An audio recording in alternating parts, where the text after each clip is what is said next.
Prochain arrêt, Binge Audio.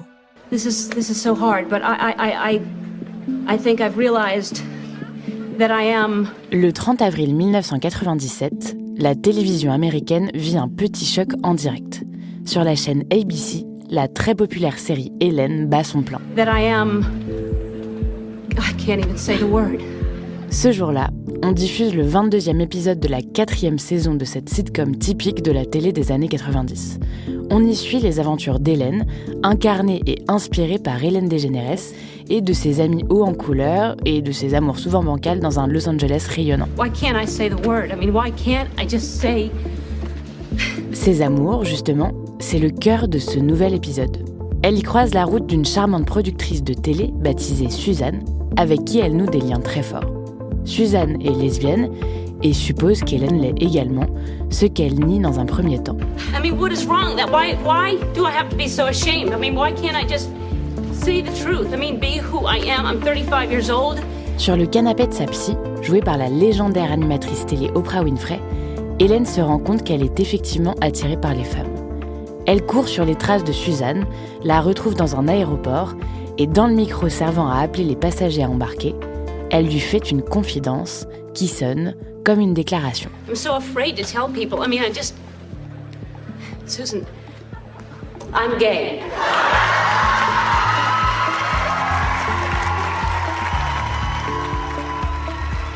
Deux semaines plus tôt, Ellen DeGeneres avait préparé le terrain en posant en une du Time avec un titre plus qu'explicite « Yep, I'm gay ». Le premier point de bascule d'un parcours entamé une quinzaine d'années auparavant. Connaissez-vous vraiment l'histoire d'Ellen DeGeneres ? Ellen DeGeneres naît en 1958 dans le sud des États-Unis. Elle grandit en Louisiane, dans la banlieue de la Nouvelle-Orléans, dans une famille très religieuse, membre de la très étrange congrégation de la Science chrétienne, une branche américaine de l'Église catholique qui, entre autres, pense que la prière est plus efficace que la médecine pour soigner les malades. En 1973, quand elle a 15 ans, ses parents divorcent et sa mère se remarie rapidement. La famille recomposée déménage pour le Texas et les ennuis d'Ellen commencent. D'abord, sa mère développe un cancer du sein. Son beau-père en profite pour commencer à se livrer à des attouchements sur l'adolescente, au prétexte de vérifier si sa poitrine ne présente pas les mêmes maux que celle de sa mère.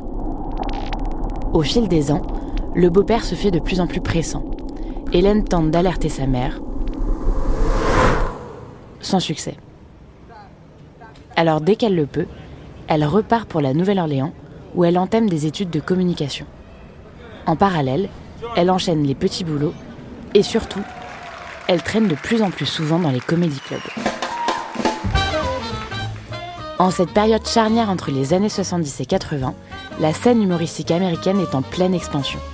Le stand-up est dopé par l'arrivée d'une nouvelle génération de comiques baptisés Robin Williams, Jay Leno, Eddie Murphy ou le tout jeune Jerry Seinfeld, auquel Ellen sera souvent comparée. Du côté des femmes, c'est encore le calme plat, mais les plateaux de stand-up sont désespérément masculins. Heureusement pour Ellen, elle bénéficie de l'exemple de son grand frère, Vance. Musicien et comédien, il a été recruté par la légendaire émission de télé le Saturday Night Live, la pépinière des talents comiques de demain. De quoi donner à Ellen le courage nécessaire pour, elle aussi, tenter sa chance sous les projecteurs. Après une série de passages dans des clubs plus ou moins miteux, elle décroche un premier job régulier dans un comedy club, Clyde's Corner, à la Nouvelle-Orléans. C'est là qu'elle rencontre aussi son premier grand amour. Elle s'appelle Kat et elle aussi est humoriste. Les deux femmes s'installent ensemble.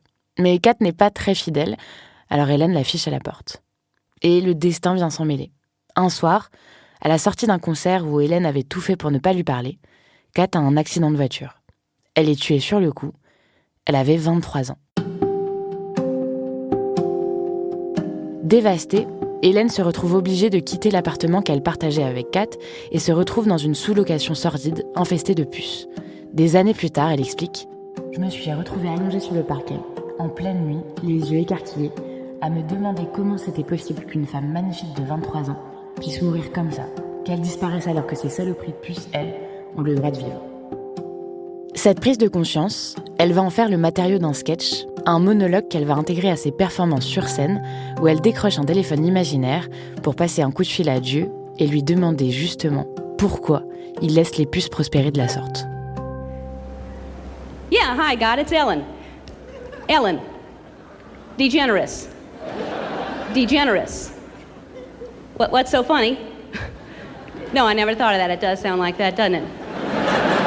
Yeah, I get it. Yeah, listen, if you weren't too busy, sure, I'll hold on. Ce sketch va lui ouvrir des tonnes de portes. D'abord, il lui permet de participer à un concours organisé par la chaîne de télé Showtime, baptisé The Funniest Person in America, soit la personne la plus drôle des États-Unis. C'est un genre de télécrochet pour dénicher les futures stars de l'humour. Et en 1982, Ellen gagne. Hi, I'm Ellen DeGeneres, the funniest person in America. Comme elle le dira elle-même plus tard, ce titre de « personne la plus drôle » n'était pas très simple à porter quand on vient de débuter, qu'on commence à peine à tourner et que littéralement personne ne vous connaît. Il n'empêche, sa carrière est lancée, les salles sont régulièrement pleines et en 1986, Ellen passe un nouveau cap. And now, ladies and gentlemen, here's Johnny. Elle est invitée à venir interpréter son sketch dans une émission incontournable, le Tonight Show de Johnny Carson. You sound in a good mood tonight. There's going to be another goodie, I think. Le Tonight Show, qui existe encore à l'heure actuelle, c'est le passage obligé pour devenir un comique de premier plan. Tous les plus grands y sont passés. C'est l'émission qui fait et défait les carrières. Ellen a un objectif, être invitée à venir s'asseoir sur le canapé à l'issue de son sketch. Car une des grandes particularités du Tonight Show de Carson, c'est qu'il y a deux catégories d'humoristes. D'abord ceux qui livrent une performance moyenne, honorable mais qui ne retiennent pas l'attention du très difficile hôte des lieux, qui les laisse donc repartir en coulisses après leur numéro.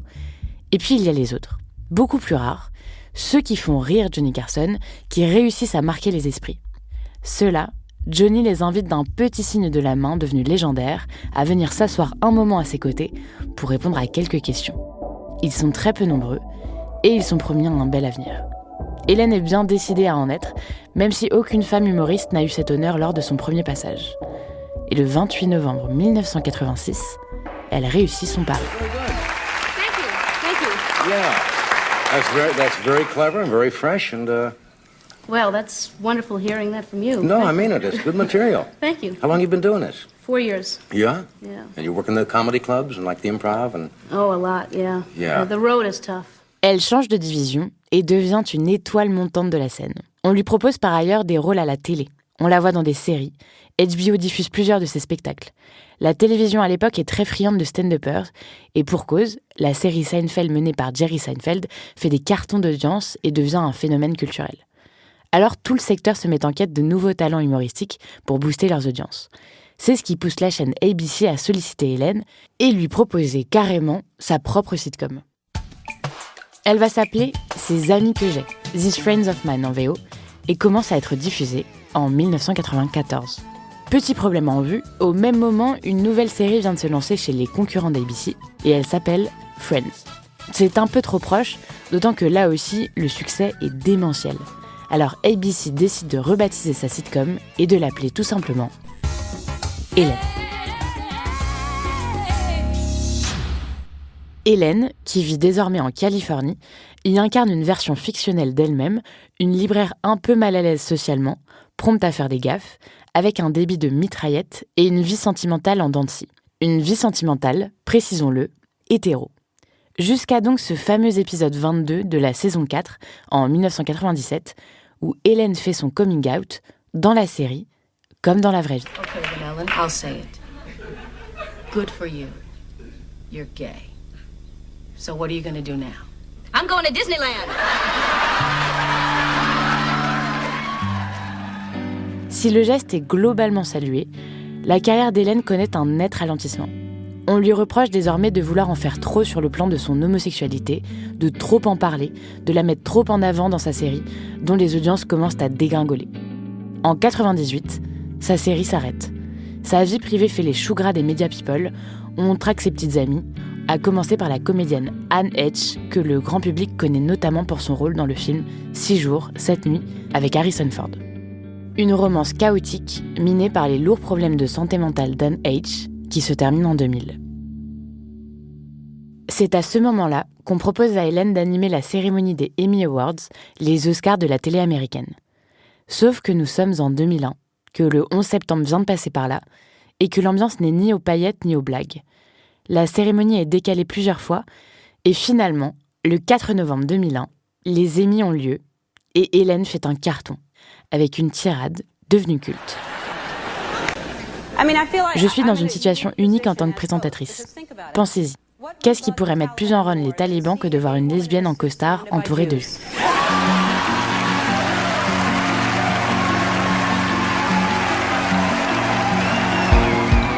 En 2003, sa carrière rebondit à nouveau lorsqu'on lui propose d'animer un talk show, The Ellen DeGeneres Show. Well, thank you. It's September 8th. This is our very, very first show, and you are my very first audience.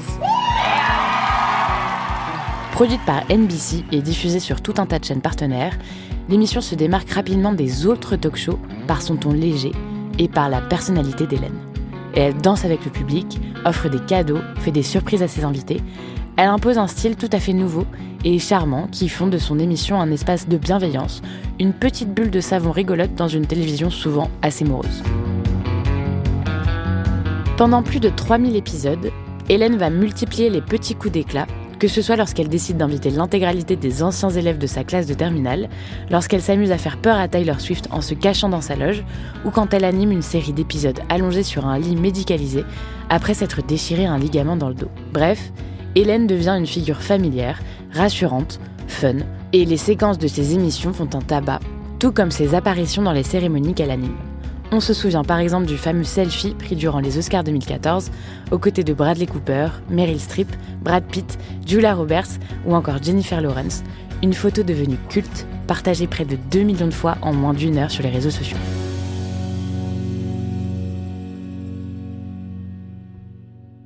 Mais le vernis de cette charmante façade va se craqueler brusquement à l'été 2020. Cela faisait quelques temps déjà que des rumeurs circulaient au sujet d'Ellen. On la disait pas si sympathique que ça, autoritaire, méchante même parfois, à l'opposé de son image publique. En juillet 2020, plusieurs anciens employés du Ellen DeGeneres Show décident de témoigner, et leurs récits sont accablants. Ambiance toxique, peur, intimidation, commentaires racistes ou à connotation sexuelle, les faits reprochés à l'animatrice et à son équipe dirigeante sont nombreux. Une enquête est ouverte par la production, et Ellen elle-même se fend d'un communiqué qui ne convainc que très moyennement. Depuis le premier jour de l'émission, j'ai dit et répété que le Ellen DeGeneres Show serait un endroit joyeux, où personne n'élève la voix, et où tout le monde est traité avec respect. À l'évidence, quelque chose a changé, et je suis déçue d'apprendre que ces promesses n'ont pas été tenues. J'en suis désolée. Tous ceux qui me connaissent savent que cette situation est aux antipodes de mes convictions, et de ce que j'ai toujours voulu pour l'émission.